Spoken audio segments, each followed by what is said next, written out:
Voilà, c'est déjà la rentrée. Et avec elle, la ville de Visé entame la 2e saison de son journal périodique vidéo sur Internet. Mais ce n'est pas parce que nos petites têtes blondes ont repris le chemin des écoles que la fête s'arrête. La preuve avec celle de la Prielle, dont on retiendra tout particulièrement la fameuse soirée au Bayern, qui comme de coutume fut très animée. Le samedi 17, c'est le quartier de Souvray qui entamait des festivités alternées entre pluie et beau temps qui était présent le lundi pour la clôture de la fête et son traditionnel Matiloé, défilé humoristico-folklorique qui se termine par la crémation du cercueil. Et puis le dernier week-end, c'est Richel qui célébrait sa fête, ce dont l'école du village profite toujours pour organiser son dîner presque parfait. Un moment toujours fort apprécié des gourmets et qui attire les foules, tout comme la fête dans son ensemble, en dépit du fait qu'elle marque la fin de la bonne saison. Restons à Richel un instant pour évoquer la course de côte automobile annuelle organisée par l'écurie Baudouin-Visétoise. Une édition marquée par de fortes chutes de pluie qui ont rendu le parcours délicat, mais qui n'ont pas empêché les spectateurs présents d'apprécier le spectacle et les jolies machines participantes. Du côté de l'île Robinson, le Centre Royal Nautique Visétois a pour sa part proposé une originale balade nocturne en aviron, sorte de préambule aux championnats qui se tiendront le dimanche 2 octobre prochain sur l'île Robinson. Et puis, évoluant désormais en Division 1, le handball de Visé a pour le moins bien entamé sa saison. 3 victoires et 1 nul en 4 matchs, ce qui leur vaut de figurer actuellement en 2e position provisoire au championnat. Autre type de sport, celui de se mettre en scène pour faire rire. Et à ce titre, le quatuor composé d'Alain Soreille, Didier Boclainville, Pierre Tenis et du Visétois Renaud Rutten sait y faire.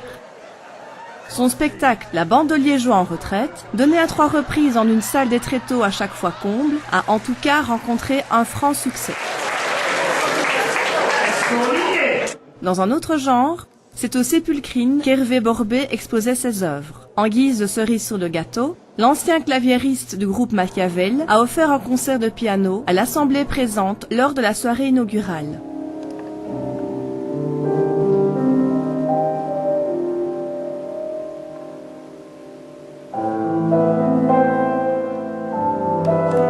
Signalons aussi cette initiative sympathique d'exposition de photos qui s'est tenue en la salle des Sans Soucis de Souvray. Varié et riche en souvenirs, cet événement retraçait la vie et l'évolution du quartier, mais aussi de Visé dans son ensemble. L'occasion de se remémorer le temps passé ou de se souvenir des anciens au travers de portraits, œuvres d'amateurs et de professionnels.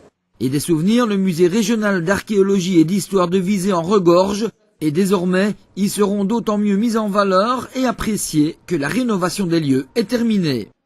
Aujourd'hui, on a terminé en grande partie les 3 phases de rénovation en ouvrant cette salle qui est un peu la salle des beaux-arts et des patrimoines et en mettant à rue des banderoles qui représentent les différents patrimoines qui sont évoqués ici dans les 120 mètres carrés du musée régional. Donc on a vraiment une vitrine de ce qui est la Basse-Meuse à différents points de vue, archéologique, historique, patrimoine festif, patrimoine industriel. Un rapide petit tour du côté des travaux du rond-point de la Collégiale qui, comme vous pouvez le constater sur ces images, avance à grands pas. La circulation y sera en tout cas rétablie pour la mi-octobre, de même que la route sera réasphaltée sur les roches à Richel.